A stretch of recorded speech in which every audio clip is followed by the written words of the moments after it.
E aí galera, bem-vindos a mais uma aula do canal Vire Bicho, nosso bicho é com X, não esquece disso. E vamos agora para a aula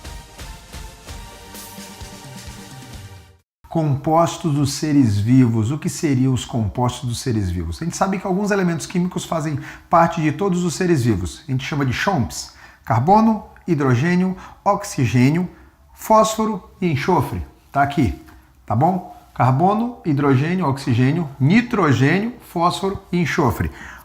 Esses são os elementos químicos. Esses elementos químicos, quando combinados, formam certas substâncias. E essas substâncias seriam substâncias orgânicas e inorgânicas. Substâncias inorgânicas são aquelas do meio ambiente, mas não contando com os seres vivos. E as orgânicas seriam os provindos de seres vivos. Ok? Então vamos começar pelas substâncias inorgânicas. Lembrando, aqui temos apenas resumos de algumas aulas, alguns toques que a gente vai dar ao longo aí do nosso canal, para que você se saia bem nos vestibulares, nas provas, nos reforços escolares, tá bom? E se você quiser na íntegra, aulas mais elaboradas, com tempo de duração e explicação maior, você, a partir de junho de 2018, acessa o nosso site www.virebicho.com.br, bicho com X, ok? Vamos lá.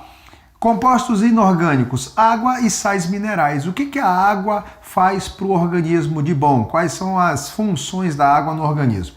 É um solvente. Além de todas as propriedades que ela possui, no organismo ela trabalha como solvente, dissolvendo substâncias, hidrata, dá turgescência, dá preenchimento de tecidos, células e órgãos, e transporta. Ela, na fluidez, ajuda no transporte de substâncias na corrente sanguínea por todo o corpo e também no transporte de substâncias para dentro e para fora da célula, né? Entra aí nos processos osmóticos e de difusão da própria célula, ok? Já os sais minerais eles entram para regular o funcionamento do organismo. Regular de que forma? Eu vou te dar só um exemplo. O sódio, presente no sal de cozinha.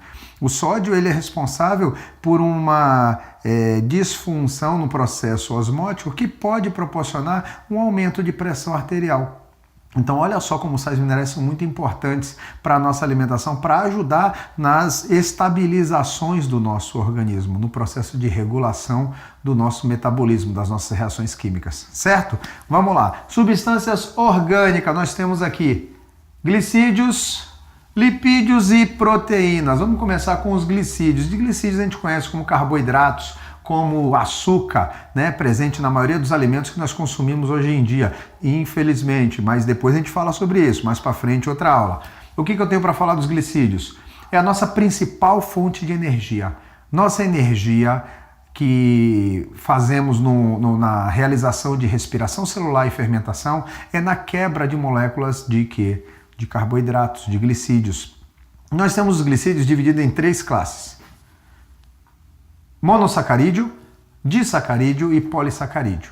Monossacarídeo é aquela estrutura que apresenta 5 ou 6 carbonos. Se apresentar 5 carbonos, eu estou falando de uma pentose, que aí eu tenho a desoxirribose presente no DNA e a ribose presente no RNA, né, nos ácidos nucleicos. E as hexoses, que são as mais comuns, que eu tenho glicose, frutose e galactose. Quando eu junto 2 monossacarídeos, eu formo um disacarídeos.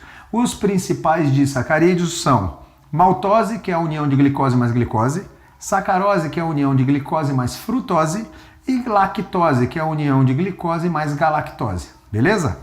Enfim, os polissacarídeos. O que nós temos nos polissacarídeos? Polissacarídeo são cadeias de monossacarídeos, né, de glicídios, na verdade, muito grande, né, e elas podem ser animais ou vegetais. No caso do polissacarídeo animal, nós temos o de reserva e o estrutural. O polissacarídeo animal de reserva é o glicogênio, a gente guarda no músculo, por exemplo. O polissacarídeo estrutural animal é a quitina, que é muito comum encontrarmos nos exoesqueletos dos insetos, por exemplo, né? Aquela armadura que dá o processo de estruturação. Já os polissacarídeos vegetais, nós temos também o de reserva, que é o amido, bem conhecido amido de milho, e o estrutural, que é a celulose, certo? Se liga nessas dicas, você sabendo, copiando esse esquema, dá um pause, copia o esquema, que isso vai te ajudar bastante, ok? E por fim, nós vamos falar de lipídios, proteínas e vitaminas. Lipídios. Lipídio a gente pensa logo em óleos e gorduras. Lipídios, na verdade, são ácidos graxos e gliceróis. Principal função, reserva de energia. Vai guardar energia no nosso corpo. Animais hibernam por causa das reservas de energia, né, que eles conseguem construir para passar os invernos aí sem alimentação. É um isolante térmico, protege do frio. Por quê? Porque é um péssimo condutor de calor. Né? Evita que o nosso corpo perca calor para o ambiente nas épocas mais frias, porém te passa um sufocozinho durante o verão, se tivermos esse tecido adiposo bem avantajado. É um anti-impacto natural, né? Protege nossas estruturas musculares e ósseas que estão mais para dentro do ambiente, né? É uma barreira de tecido. E também produção de esteroides. Os lipídios estão diretamente ligados à produção de testosterona, progesterona, por exemplo. Ok? Proteínas. Proteína, eu estou falando da substância mais abundante de qualquer ser vivo. Substância orgânica mais abundante de qualquer ser vivo são as proteínas, que são conjuntos de aminoácidos, a base de qualquer ser vivo. Elas servem para construção, é a mais abundante, como está aqui, serve para defesa na formação de anticorpos, transporte de substâncias, por exemplo, a hemoglobina, que é feita à base de ferro, e essa hemoglobina proporciona o quê? O transporte de gases pela corrente sanguínea, ou o transporte de substâncias para dentro e para fora da célula, porque elas estão presentes na membrana celular. A proteína é tudo de bom nessa vida.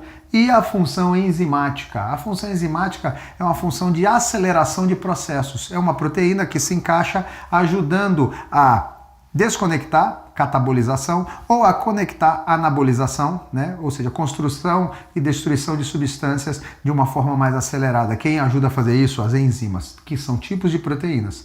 E por fim, as vitaminas. Vitaminas, meu filho, a gente sempre fala, tal alimento é rico em vitaminas e sais minerais. Por quê? Sais minerais não é regulador? A vitamina também é reguladora. Tá? Nós temos vitaminas hidrossolúveis e lipossolúveis, solúveis em água e solúveis em tecido, em substâncias adiposas. Agora deixa eu te contar uma coisa, nós não temos a vitamina D, que é uma vitamina que nós produzimos através da pele, que a gente fala, vai para o sol que faz bem para os ossos. Por quê? Porque o sol proporciona o início da produção de vitamina D, a vitamina D vai até o nosso intestino e possibilita a abertura para maior absorção de cálcio. O cálcio entra na corrente sanguínea e vai se depositar nos ossos. Por isso que diz que tomar banho de sol incentiva a produção de vitamina D, que vai acabar melhorando a nossa absorção para a deposição de cálcio nos nossos ossos e dentes. Beleza? Eu espero que você tenha gostado da dica. Se liga nessas revisões, nos detalhes. Dá um pause em tudo, copia tudo e não esquece, canal Viribicho é o canal que vai mudar a sua visão quanto à biologia, porque hashtag biologia é fácil, hashtag vou passar. Valeu, galera, Viribicho na cabeça. Fui!